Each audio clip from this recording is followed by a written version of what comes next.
Сәлем достар, бүгін сіздерге 3-ші бөлімді қысқаша баяндап беремін. Шебнем күйеуі Онурдың аман-есен сапардан оралғанына орай кішігірім кеш ұйымдастырады. Ол сағатына қарайды да Ниязиға қарай баратын уақыт болғанын көреді. Шебнем қонақтарды қарсы алып жүреді. Енесі Айзел келеді. Ол екеуі ел-жұрттың көзінше өтірік бір-біріне күліп жақсы келін мен ене рөлін сомдап тұрады. Ал мына жерде Айзел, Шебнем, Онур үшеуі біртүрлі мүсінге қарап сүйсініп күліп тұрады. Сол уақытта Ниязи бір ауылда Шебнемді күтіп жүреді. Шебнем ешкімге айтпай сауық кештен шығып кетеді. Ол ақша салынған сөмкені алып Ниязи тұрған ауылға қарай келеді. Ниязи екеуі біраз әңгімелесіп тұрады. Сол сәтте Шебнем Ниязиға жынданып тұрып, ақша салынған сөмкені жерге қарай лақтырып жібереді де, "Бұл ақшаны ал да мені жайыма қалдыр" дейді. Сол сәтте Ниязи жынданып тұрып Шебнемнің қолынан ұстап қалады. Екеуі біраз сөзге келеді де, Ниязи ашуланып тұрып Шебнемнің бетінен шапалақпен бір ұрып жерге құлатады. Жерде құлап жатқан Шебнем де сол сәтте ашуға булығып жанында тұрған ұзын темірді алады да Ниязи бері айналған бетте ішіне сұғып алады. Сұғып тұрып Шебнем біраз сөздер айтады. Сол сәтте Ниязи жерге құлайды. Шебнем не болғанын түсінбей жылап қалады. Шебнем Ниязидің мәйітін көлігіне салып үйіне алып келеді. Себебі ол сауық кеште болуы керек еді. Бірақ Шебнем есеңгіреп қалады. Ол үйіне дереу кіріп киімін түгелдей ауыстырады. Жаңағы лас болған киімін қоқыс жәшігіне салып тығып қояды. Шебнем не болғанын түсінбей есеңгіреп тұрғанда жанына Айсел келеді. Айсел бір нәрсені түсінгендей болады. Біраз уақыттан кейін Шебнем сахнаға шығып күйеуі Онурды мақтап біраз сөздер айтады, бірақ ол Айселге ұнамай тұрған еді. Сол сәтте көліктен Ниязидің қаны жерге ағып жатқан еді. Ал Шебнемнің ойы сол көліктегі мәйітте еді. Қонақтар кетіп, Онур және балалар ұйықтағанда Шебнем сыртқа шығып мәйіттен құтылудың жолдарын іздеп бастайды. Ол пластикалық ота жасатпай тұрып лас істермен айналысқан еді. Сол жердегі тәжірибесімен ол артын түгелдей тазалап жинап қояды. Үйге жаңадан көшіп келген кезде баласы "Мына бетті камера дұрыс түсірмейді екен" деген сөзі Шебнемнің есінде қалған. Шебнем мәйітті сол жерге көмемін деп шешеді.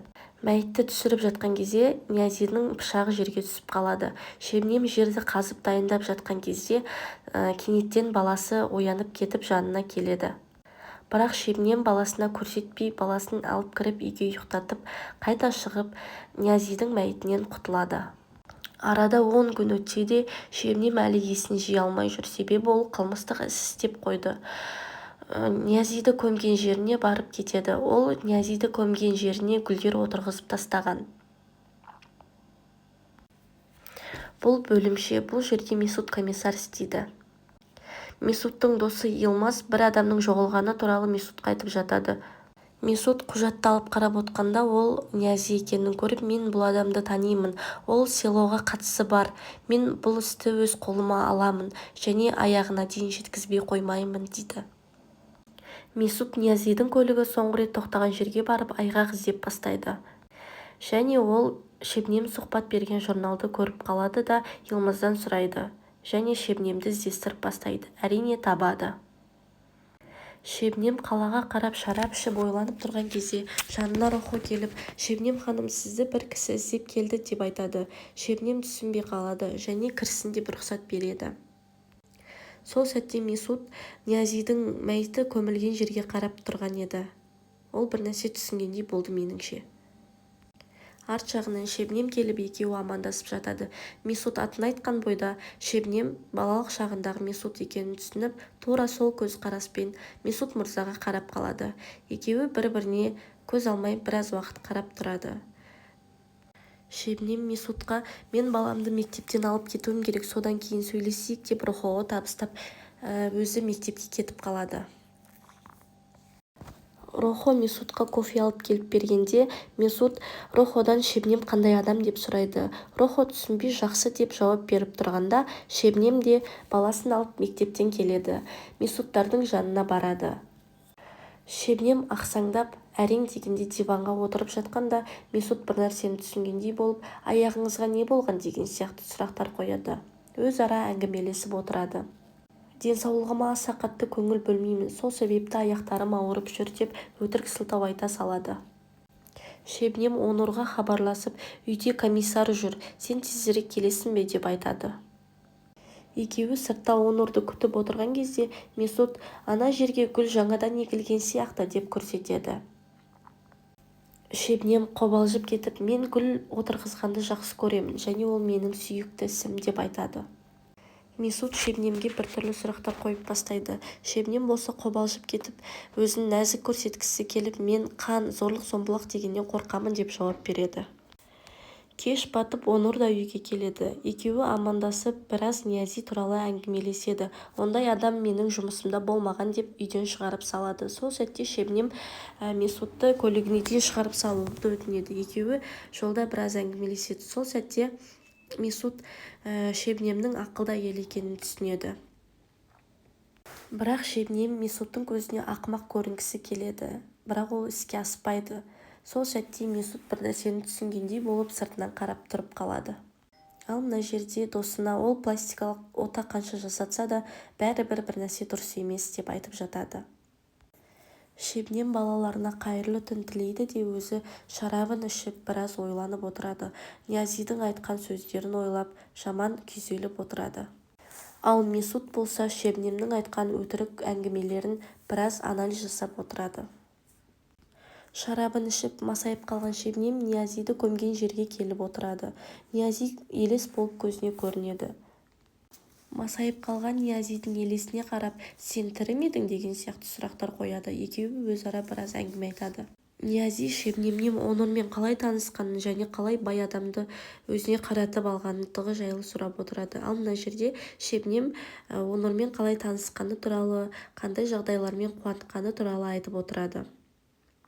Шебнем өте қатты масайып қалған еді және есінен алжасайын деген сияқты. Мына жерде өзімен өзі сөйлесіп отырады. Ниязидің елесі бұл кезде жоқ болып кеткен еді.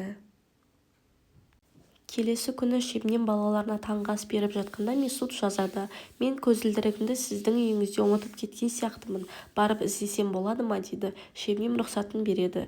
Күйеуі екеуі біраз әңгімелеседі.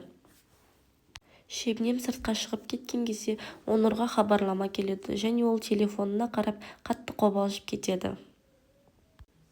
Шебнем айналып келген кезде ас ішіп жатқан жерде ешкім болмайды және ол одан бәрі қайда кеткен деп сұрап жатады. Месутпен оңаша қалғысы келмеген Шебнем дереу Дидемге хабарласады. Дидемді үйіне шақырады, бірақ Дидем бара алмайтындығын айтады. Керісінше сен мейрамханаға кел деп айтады. Бірақ Шебнем шығып бара жатқан кезде алдынан Месут шығып қалады. Шебнем көзілдірікті іздегенін айтады, бірақ таппадық дейді. Месут болса оны сөйлесетін әңгіме бар деп үйінде алып қалады. Екеуі кофе ішіп, Ниязи көмілген жерге келеді. Екеуі сөйлесіп тұрғанда Шебнемнің баласы көрші үйден келеді. Мені достарым ойнатпай жатыр деп ренжіп тұрады. Сол кезде Шебнем баласын футболға жазатындығын айтып жұбатып үйіне қарай кіргізіп жібереді. Шебнем сол баяғыша күйзелісте жүреді, біраз уақыт шыға алмайды. Ал мына жерде Илмаз бен Месут селоның істеген бұзақы іс-әрекеттері туралы әңгімелесіп отырады. Илмаз Месутқа селоның Измирде жасаған бұзақы іс-әрекеттері туралы әңгімелерін айтып отырады. Және де Ниязи сол селоның қылмысын арқалап түрмеге түскендігі туралы айтады. Село Ниязиді құтқарып алам деп уәде берген, бірақ алдап кеткен екен. Ниязи түрмеде отырып талай таяқ жейді және селодан шыққаннан кейін өшін аламын деп өз-өзіне уәде береді. Шебнем ас ішіп отқан кезде қатты ойланып отырады. Оны байқаған Онур Шебнемге қарап не болды деп сөйлегенде Шебнем өтірік күле салады. Шебнем тағы да түнімен ойланып таңға дейін отырады. Ертесі күні күйеуі Онур тағы да іс-сапармен басқа елге кетіп бара жатқан еді, оны шығарып салады. Ал Месут болса Ниязиді іздестіріп, Ниязи бұрын тұрған ауылға келеді және Ниязидің досымен сөйлеседі. Месут ол жерден шығып бара жатып таксиға отырып жатқан кезде алдынан бір топ форма киген студенттер шығып қалады және Шебнемнің сұхбатындағы сөз есіне түсіп кетеді. Измирдегі универді бітіргендігі жайлы. және ол сол универге қарай жол тартады.